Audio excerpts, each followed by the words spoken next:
Welcome back. The White House is asking agencies to, quote, aggressively execute back-to-office strategies this fall. President Biden's chief of staff, former Deputy Director for Management at OMB, Jeffrey Zients, calls in-person work, quote, critical to the well-being of our teams. Britaini Carroll is Federal Human Capital Practice Lead at Accenture Federal Services. Britaini, welcome. Thanks for coming on the program. What should leaders in government be thinking about as they're coming back to the office intensely and they're bringing their people back to the office after Labor Day, according to the terms of this memo? Thanks, Francis. It's great to be here. There's so many different emotions going on with this across the agencies as humans. And so I think there are different perspectives people need to keep in mind. Being purposeful. Most of our federal agencies and all of the federal government employees that I'm working with, they're really passionate about their mission, right? It's purposeful. We see that in the FEV's scores that come back. It's very strong. And so they're really just looking for the environment in which they can have the most impact on the outcomes and the mission goals that they're trying to achieve.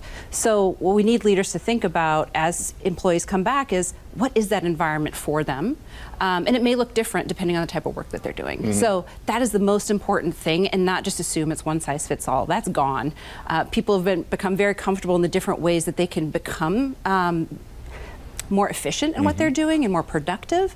And so listening to the employees in order to hear that, because again, empowering them to be able to provide that outcome that they're really aligned to, especially now as we come in the last year of this administration, is super important to meet those goals. You've got four big concepts that you're advising, four big themes that you're telling folks to pay attention to as they bring their people back to the office. You mentioned purposeful, augmented, flexible, and truly human. What's augmented mean? Is that technologically based, or is there something else behind that? Yeah, it is technology. So for a lot of people right now, you can't go anywhere with Gen AI. I appreciate the previous CIO not bringing up Gen AI because there's a lot of other technologies in the stacks out there. Cloud is front and center. Cloud is a machine. Cloud is augmenting humans. So if you talk about, as they're going for their October 1st, there are a lot of employees that have worked on those systems for the past 10, 20 years. Their work is going to change. So they're going to be augmented by technology.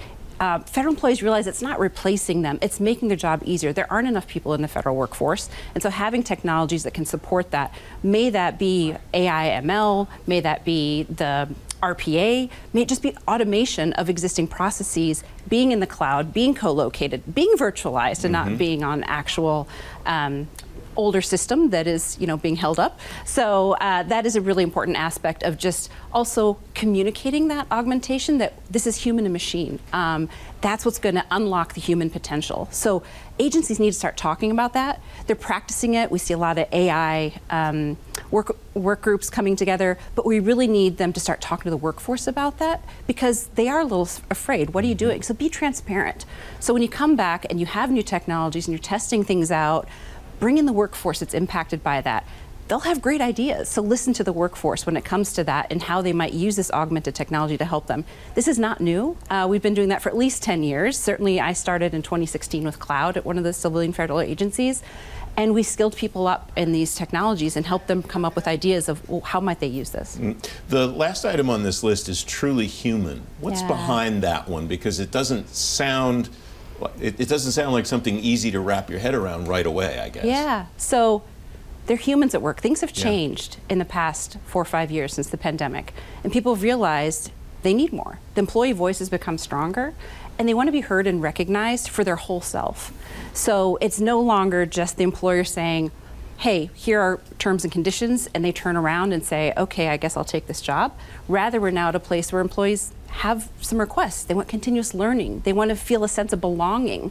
They don't just want to come back into the office and then sit on their computer and dial into a Zoom call or a Teams call or whatever technology people are using. Great.